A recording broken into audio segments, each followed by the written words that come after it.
Hello guys, subscribe करें Aham biology classes को and press the bell icon so that you get the latest update. Thank you.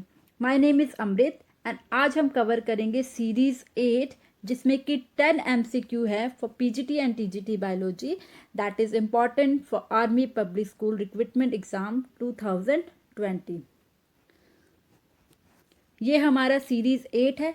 इससे पहले हमारी already 7 series uploaded हैं। तो start करते हैं आज का सेशन सीरीज 8 जिसमें सेट ऑफ 10 MCQ हैं। क्वेश्चन नंबर 1 है non essential part of flower are. Non essential part हमें बताना है फ्लावर का।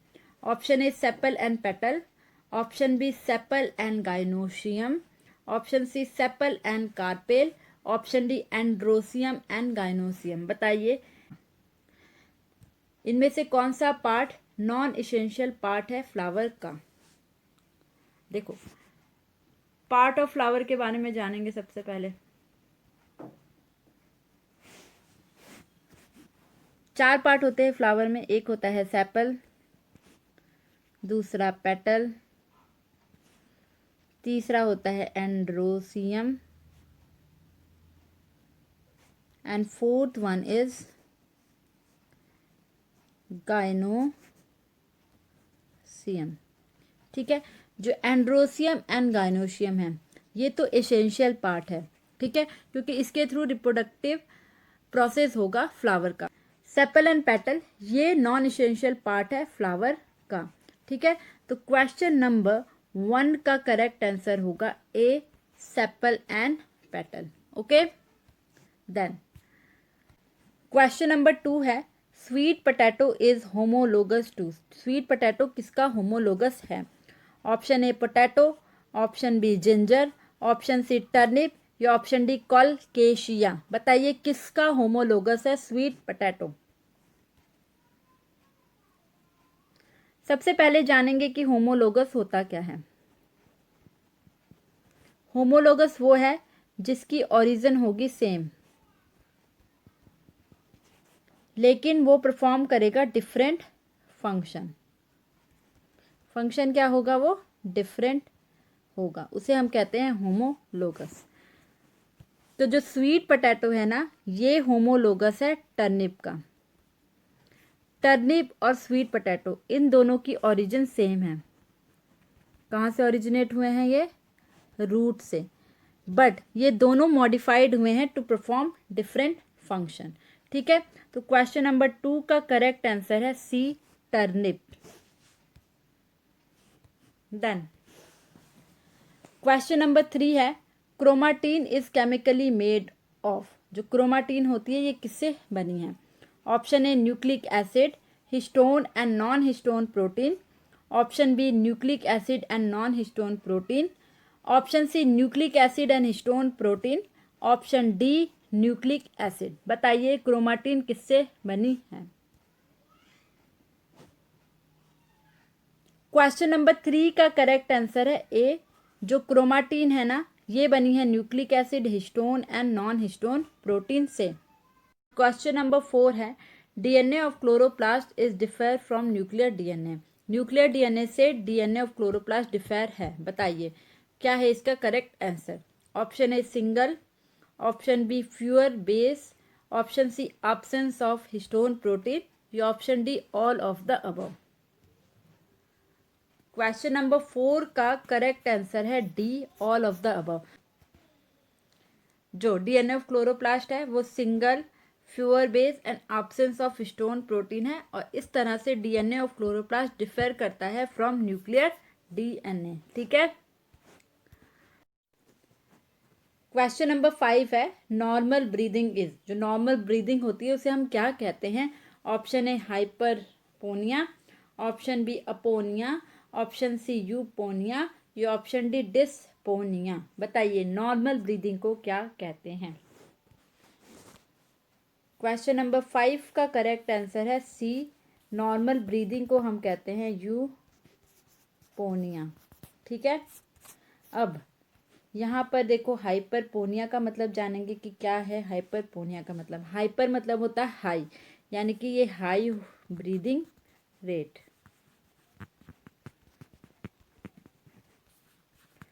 तो हाइपरपोनिया क्या हुआ, हाई ब्रीदिंग रेट। ठीक है, अब डिस्पोनिया, डिस्पोनिया मतलब क्या हो गया, डिफिकल्ट ब्रीदिंग, जब बिल्कुल सांस बहुत रुक रुक के आ रही है और ब्रीथ करने में बहुत ज़्यादा डिफ़िकल्टी हो रही है, तो उसे हम कहते हैं डिस्पोनिया। ठीक है, अब अपोनिया क्या है, अपोनिया है temporary cessation of breathing during sleep. जब हम सो रहे होते हैं उस टाइम में टेम्परेरी सीजेशन हो जाता है ब्रीदिंग का, उसे हम कहते हैं अपोनिया। ठीक है, तो यहाँ पर आपको ये सारे टर्म्स याद रखने हैं। क्वेश्चन नंबर 5 का करेक्ट आंसर होगा हमारे यहाँ पर सी। क्वेश्चन नंबर 6 है, वन रीजन ऑफ इफ्साइमा इज। इनमें से हमें बताना है कि कौन सा रीजन है इफ्साइमा का। Option A smoking, option B liquor consumption, option C drug addict, या ऑप्शन डी हैवी एक्सरसाइज। बताइए कौन सा रीजन है इफ्साइमा का। क्वेश्चन नंबर 6 का करेक्ट आंसर है ए, स्मोकिंग की वजह से इफ्साइमा होता है। अब ये इफ्साइमा क्या है, इफ्साइमा क्या है, एक लंग कंडीशन है। क्या है ये, एक लंग कंडीशन है जिसमें क्या होता है, शॉर्टनेस ऑफ ब्रेथ।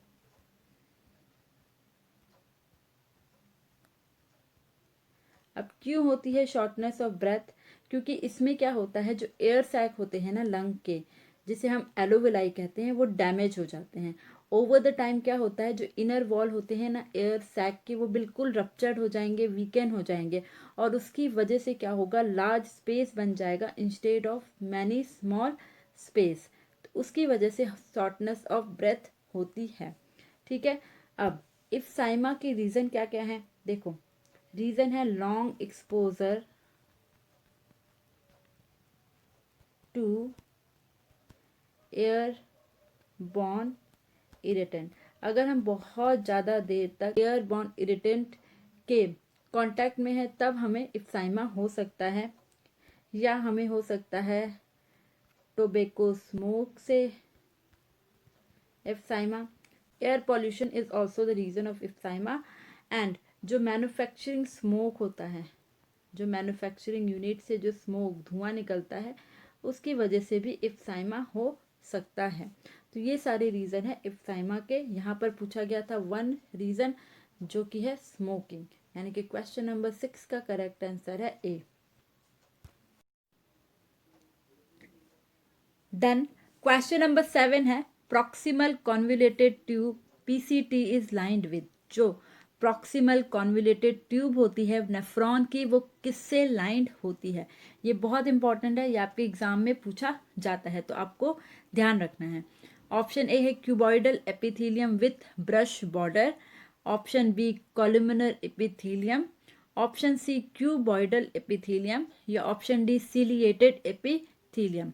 बताइए इसका करेक्ट आंसर क्या है। देखो क्वेश्चन नंबर 7 का करेक्ट आंसर है ए।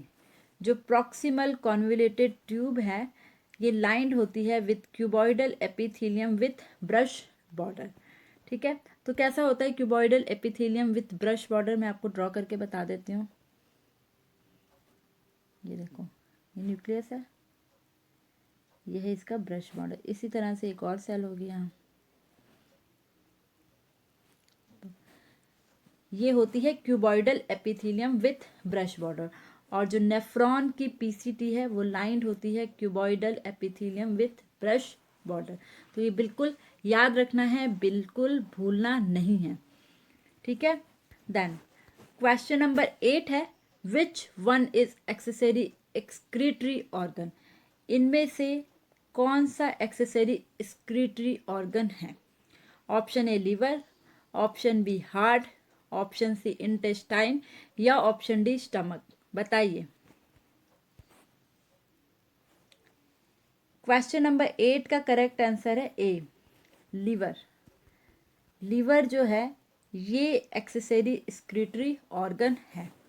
अब लीवर में होता क्या है, लीवर में जो नाइट्रोजिनस वेस्ट होते हैं वो कन्वर्ट होते हैं यूरिया में, और लिवर में यूरिया साइकिल होता है। तो बहुत बार एग्जाम में ये भी पूछा जाता है कि यूरिया साइकिल कहाँ होता है, तो यूरिया साइकिल होता है लिवर में। और लिवर क्या है, लिवर एक्सेसरी एक्सक्रीटरी ऑर्गन है। Okay, then other than liver हमारी स्किन एंड लंग, ये भी क्या है, ये भी एक्सेसरी एक्सक्रीटरी ऑर्गन है। ओके, देन क्वेश्चन नंबर 9 है, which one is not WBC, इनमें से कौन WBC नहीं है। यहाँ पर जो नॉट वर्ड है ना, इसको ध्यान में रखना है, ठीक है। ऑप्शन ए है monocyte, option B thrombocyte, option C lymphocyte, या ऑप्शन डी बेसोफिल। बताइए इसका करेक्ट आंसर क्या है। क्वेश्चन नंबर 9 का करेक्ट आंसर है बी, जो थ्रोम्बोसाइड है ना, ये WBC नहीं है, ठीक है। क्या है फिर ये जो थ्रोम्बोसाइड है ना, ये है प्लेटलेट्स है, ठीक है। थ्रोम्बोसाइड क्या है, प्लेटलेट्स है। ओके, जबकि जो मोनोसाइड है, लिम्फोसाइड है एंड बेसोफिल है, ये सब क्या है, ये है WBC। ओके, तो क्वेश्चन नंबर 9 का करेक्ट आंसर है बी, थ्रोम्बोसाइड। देन आज का लास्ट क्वेश्चन, क्वेश्चन नंबर 10 है, introduction of foreign gene for improving genotype is. जब हम फॉरेन जीन को इंट्रोड्यूस करते हैं किस लिए, कि जीनोटाइप इम्प्रूव हो सके, तो उस टेक्निक को हम क्या कहते हैं। Option A tissue culture, option B biotechnology, option C vernalization, या ऑप्शन डी जेनेटिक इंजीनियरिंग। बताइए क्या कहते हैं। Introduction of foreign gene for improving genotype is genetic engineering, उसे हम जेनेटिक इंजीनियरिंग कहते हैं। तो क्वेश्चन नंबर 10 का करेक्ट आंसर है डी। तो ये थे आज के हमारे 10 MCQ। कमेंट बॉक्स में बताइए कि आपके 10 में से कितने आंसर करेक्ट है।